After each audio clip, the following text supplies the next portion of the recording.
Et si je vous disais que les hommes qui ont eu beaucoup d'expérience avec les femmes, et je dis bien beaucoup, se trahissent sans même s'en rendre compte? Non, pas de cette façon.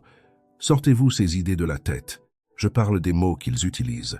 La psychologie affirme qu'il existe certaines phrases que les hommes ayant un passé, disons, très actif, répètent encore et encore.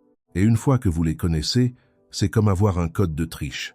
Vous verrez instantanément le séducteur qui se cache sous ce sourire de « je suis juste un mec bien ». Et croyez-moi, quand vous entendrez la phrase numéro 3, vous ne regarderez plus jamais les conversations banales de la même manière. Maintenant, mettons les choses au clair. Ce n'est pas parce qu'un homme prononce l'une de ces phrases qu'il a couru les filles comme un Casanova de pacotille. Mais la psychologie s'intéresse au schéma, et quand les mêmes phrases reviennent sans cesse, eh bien, c'est là que vous haussez un sourcil, ou les deux. Voyez les choses ainsi. Si un gars passe son temps à dire frérot à chaque phrase, pas besoin d'être Sherlock Holmes pour deviner qu'il passe sa vie à la salle de sport. De la même manière, ces 7 phrases sont des empreintes vocales laissées par des hommes qui ont clairement connu bien plus que quelques premiers rendez-vous. Et aujourd'hui, nous allons les décoder avec un mélange d'humour, d'honnêteté et peut être une petite pointe de sarcasme. Phrase numéro 1.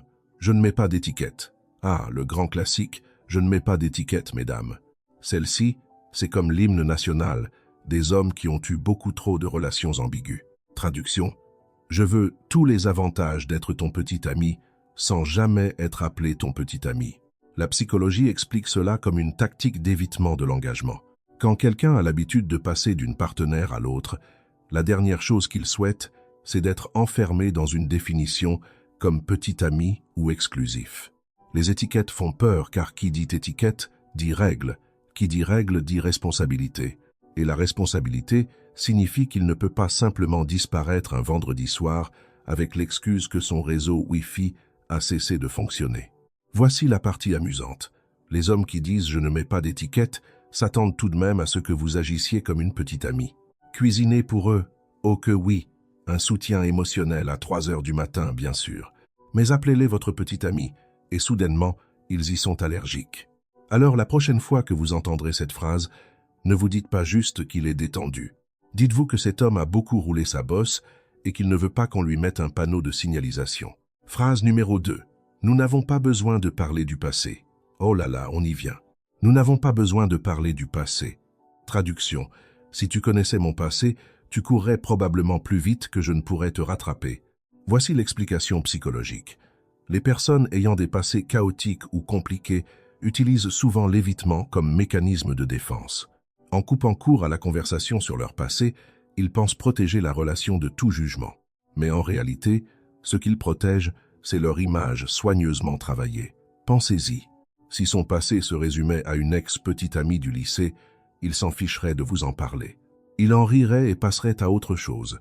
Mais si son tableau de chasse ressemble plutôt au casting d'une série Netflix entière, il devient soudainement Monsieur Vie privée. Et soyons honnêtes, chaque fois qu'un homme dit que le passé n'a pas d'importance, c'est qu'il en a généralement beaucoup. C'est comme si votre patron vous disait de ne pas vous inquiéter pour les petits caractères sur votre contrat. Pardonnez-moi, mais c'est exactement dans les petits caractères que les cadavres sont cachés. Trêve de plaisanterie, cette phrase sert uniquement à retenir des informations. Cela ne signifie pas toujours un désastre, mais associé à d'autres signaux d'alarme, vous feriez bien de vous demander ce que l'on essaye d'éviter au juste. Phrase numéro 3, je me laisse porter par le courant. Ah oui, le courant. La rivière magique où la responsabilité se noie et où l'engagement s'éloigne en flottant comme un bateau en papier.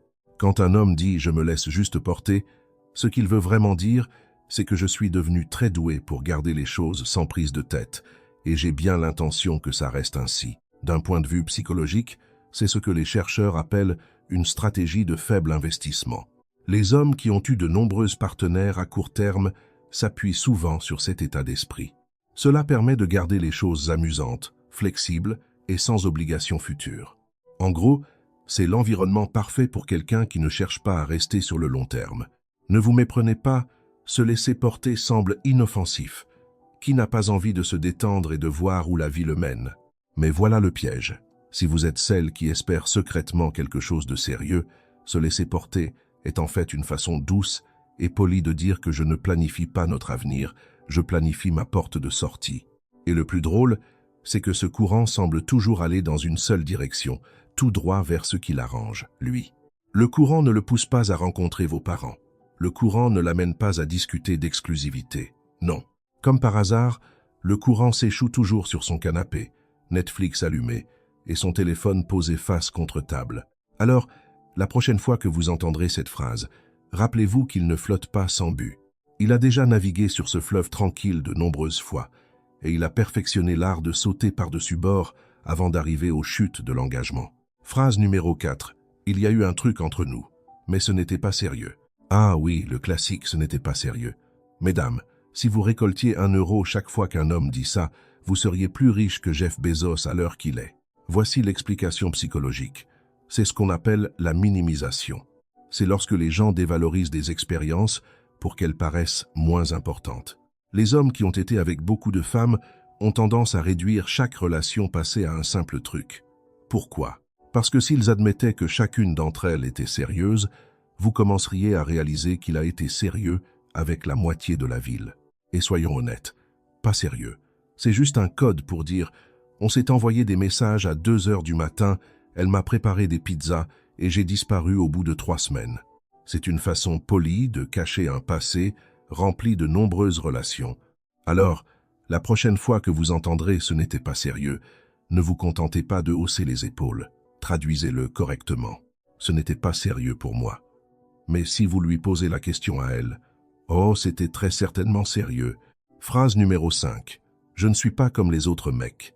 Ah, la plus vieille ruse du manuel du séducteur. Je ne suis pas comme les autres. Flash info, s'il ressent le besoin de le dire, c'est qu'il l'est probablement.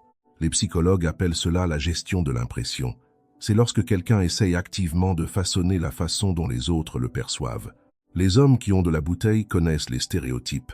Alors ils sortent la carte inversion suprême en disant « ne me mets pas dans le même panier que ces autres gars ».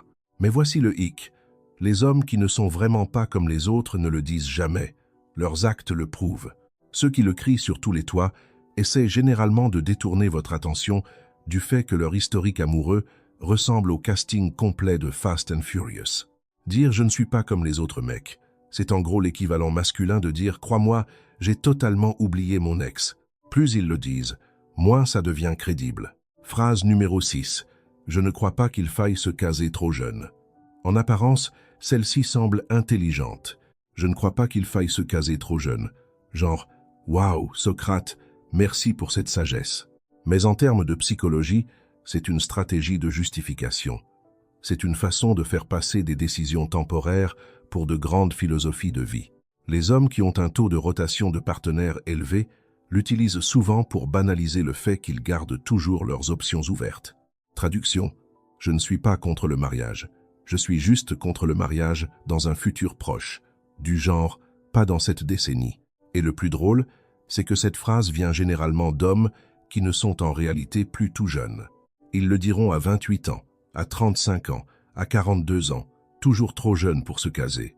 Si vous leur demandez à 65 ans, ils répondront probablement « Eh bien, je ne veux pas précipiter les choses ». Phrase numéro 7. J'ai juste besoin d'espace. Enfin, le grand final, j'ai juste besoin d'espace. Cette phrase a été utilisée tellement de fois qu'elle mériterait sa propre cérémonie de départ à la retraite. La psychologie l'associe à la peur de l'intimité.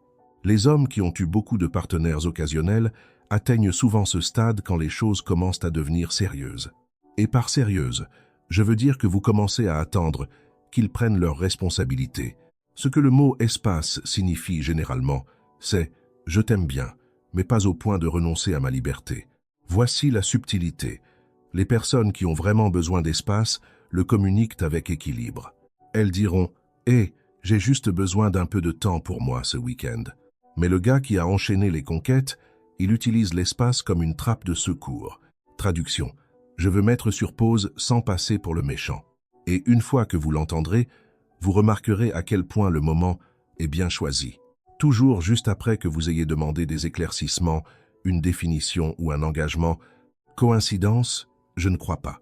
La psychologie permet de relier les points. Alors, voilà le topo. Une seule de ces phrases en elle-même ne signifie pas qu'il est secrètement un Casanova 2.0. Mais quand vous commencez à en entendre 3, 4 ou à Dieu ne plaise, les 7, la psychologie affirme que c'est un schéma. Et les schémas ne mentent pas.